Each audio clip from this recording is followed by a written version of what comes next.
रात का समय था। घड़ी ने 12 बजाए ही थे। गांव के लोग गहरी नींद में सो रहे थे, लेकिन गांव के किनारे पर स्थित पुरानी हवेली आज भी उसी तरह वीरान खड़ी थी, जैसे सदियों से हो।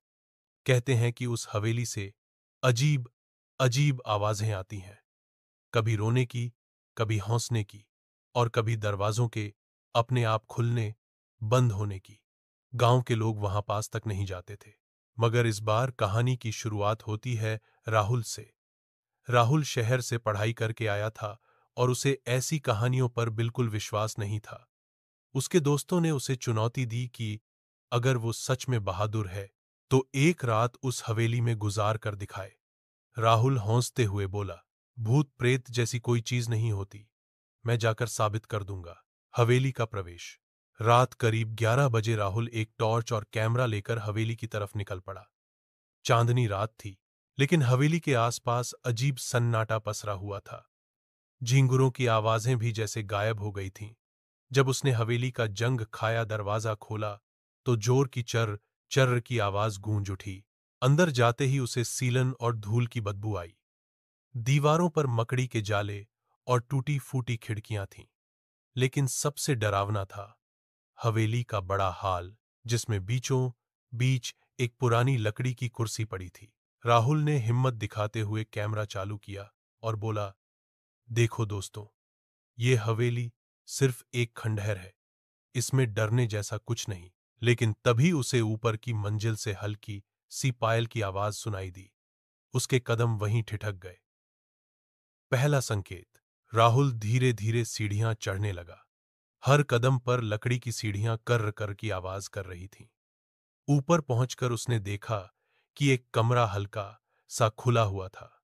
जैसे ही उसने दरवाजा खोला, अचानक टॉर्च बंद हो गई। उसने टॉर्च को कई बार दबाया, फिर से चालू हुई, और जो नजारा उसके सामने था, उसने उसके रोंगटे खड़े कर दिए। कमरे की दीवार पर पुराने जमाने की एक लड़की की तस्वीर टंगी थी। तस्वीर में लड़की लाल जोड़े में थी और उसकी आंखें इतनी गहरी थीं कि लगता था सीधे राहुल को घूर रही हों।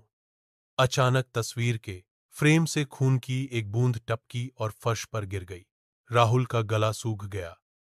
वह पीछे हटने लगा कि तभी हवा के झोंके से दरवाजा अपने आप बंद हो गया। डरावनी मुलाकात। कमरे में घुप अंधेरा छा गया। तभी उसे कानों में किसी लड़की की फुसफुसाहट सुनाई दी, तुम यहां क्यों आए हो? हमें चैन से सोने क्यों नहीं देते? राहुल कांपते हुए बोला, क कौन हो तुम? अचानक उसके पीछे किसी के पैरों की आहट हुई। उसने पलटकर देखा, वही तस्वीर वाली लड़की वहां खड़ी थी। उसके चेहरे से खून टपक रहा था, बाल बिखरे हुए थे और आंखें पूरी तरह सफेद। राहुल चीखते हुए भागा और सीढ़ियों से नीचे उतर आया। लेकिन जैसे ही उसने बाहर निकलने की कोशिश की, मुख्य दरवाजा अपने आप बंद हो गया। अब हवेली के अंदर फांसा राहुल इधर उधर भागने लगा। हवेली का सच भागते भागते राहुल एक पुराने कमरे में जा पहुंचा। वहां बहुत सारे अखबार पड़े थे। उसने एक अखबार उठाकर पढ़ना शुरू किया। अंतिम डर। अब वह हवेली के बड़े हाल में फिर आ गया, लेकिन वहां का नजारा और भी भयानक था। बीचों बीच रखी लकड़ी की कुर्सी पर वही लड़की बैठी थी। उसकी गर्दन तिरछी लटक रही थी, जैसे फांसी के फंदे से टूटी हो। उसने राहुल को घूरते हुए कहा, तुम सब लोग मुझे मजाक समझते हो, अब हमेशा यहीं रहना पड़ेगा। राहुल ने पूरी ताकत लगाकर दरवाजे की ओर दौड़ लगाई। अचानक हवेली का दरवाजा खुल गया और वह बाहर गिर पड़ा। सच्चाई या भ्रम? सुबह होने पर गांव के लोग उसे हवेली के बाहर बेहोश पाए। जब उसने होश में आकर सबको अपनी कहानी सुनाई, तो कुछ लोगों ने कहा कि यह सिर्फ उसका भ्रम था।